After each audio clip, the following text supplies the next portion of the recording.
Hi guys and girls, your anime crazies, Stargirlnice here. Welcome back to my channel where I review and react to different kinds of anime I can get my cheeky little hands on. Here we are with another video today. I do hope you enjoy. This video is just a review about the episode we've watched today. If you'd like to see the full reaction, click on the link down below. I hope you enjoy and I'll see you guys there. Ciao for now.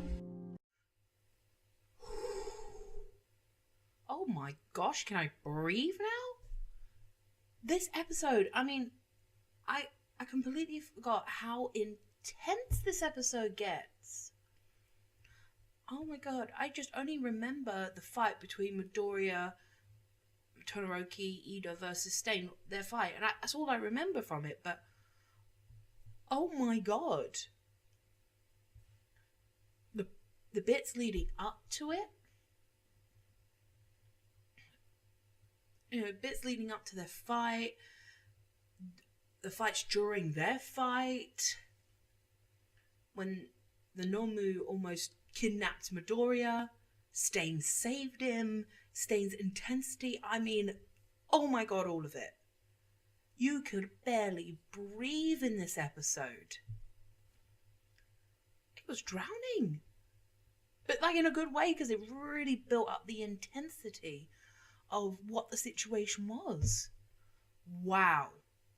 The visuals, the music, the voice acting, the reactions on faces. Oh my god, it really made you hold your breath. I loved it.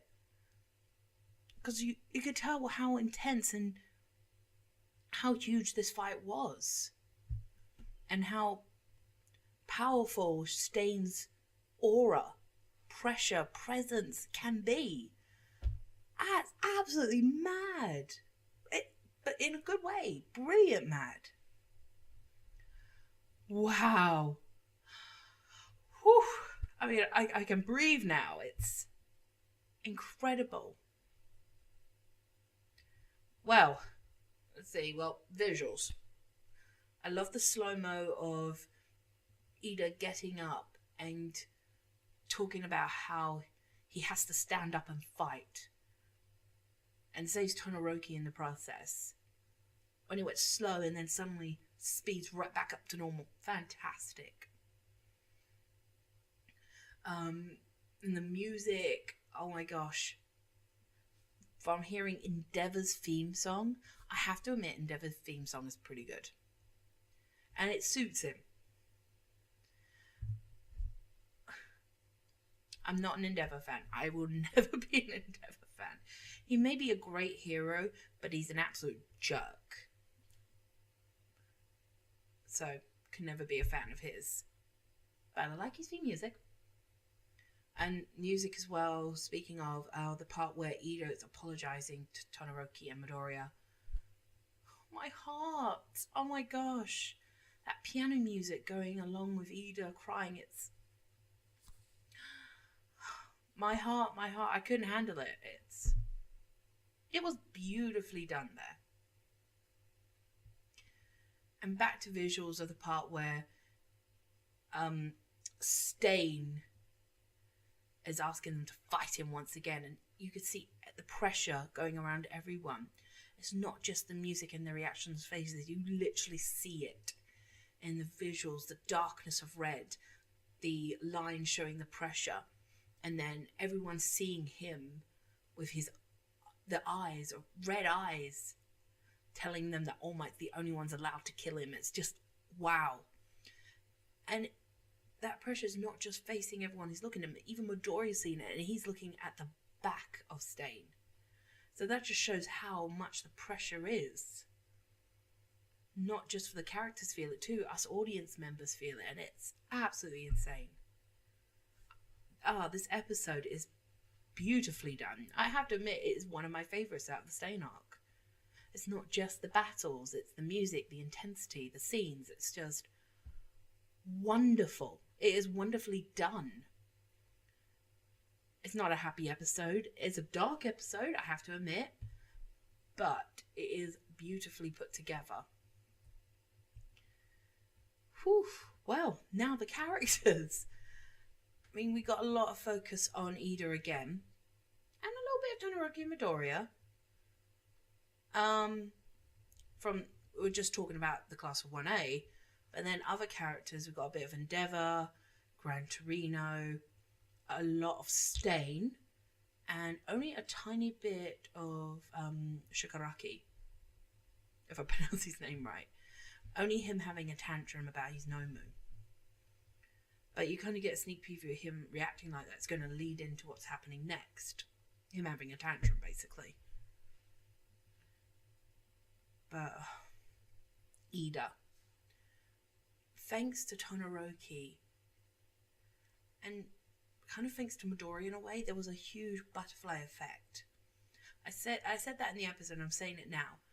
When Midoriya helped Todoroki come out of the darkness, that in turn gave the power to Todoroki to help Ida come out of his darkness.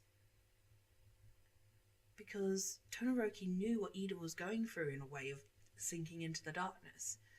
But he knew that he could help Ida get back out because Midoriya helped him out.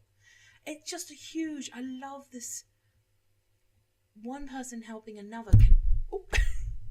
One person helping another and beating up the mic. It's a huge chain reaction. It's like that in life. One good deed can turn around and help another. It's just, I love that. So in a way, Midoriya helped them both by helping Todoroki. It's just beautiful. I love it. And those three have come so much closer. You know, I did a little bloop, that. I'm sorry, I'm just so happy with that. It's built a stronger bond of friendship between those three. And of course, they're going to have a situation they'll probably never be able to tell anyone about. But it's not, the friendship hasn't built because of that. It's what they've gone through in a way and has experienced their feelings and helped each other out. I can't explain it. It's just absolutely brilliant, though. I love it. I just absolutely love how their bond of friendship has become that much stronger. And when Ida was saying sorry, yes, he had to say sorry. I mean, he dragged those two into it without even realising. When Midoriya said sorry back, I'm like, oh. I understand Midoriya felt bad that he couldn't see his friend was in pain, but I'm sorry, Midoriya, you're not a psychic. Unless Ida tells you, you're not going to know.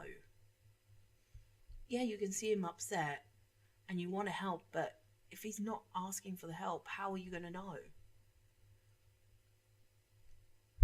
And it was saying with Todoroki, he saw it, but Ida wouldn't let him in, nor with Midoriya.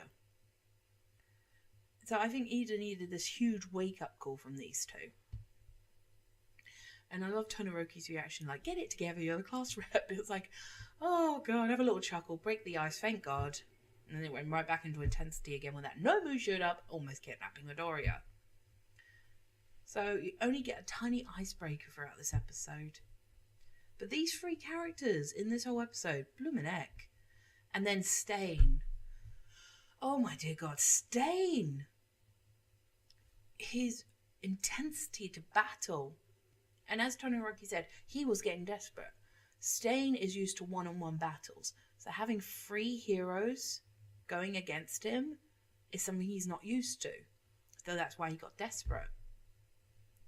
So they were lucky of that case. I mean, and Stain.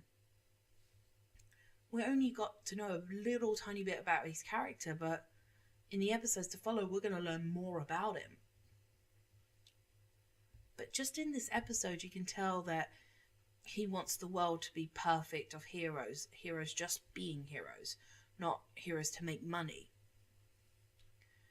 And that he feels he's doing the right thing by purging the world of fakes. So in his twisted mind, he's being a hero. He's not a villain. Like, for example, telling, Ida, you should choose your words more wisely, and shouldn't you be saving that guy, and how can you call yourself a hero? Even though Ida realized what, Stain was saying was true and wanted to change, the hero killer couldn't see that. In his mind, once someone is a fake, he's permanently a fake. He can never change. So that's what's really intense about this episode. And just by watching his actions, you got to know his character a little. But I think we'll hear about his backstory in the next episode. That's just crazy.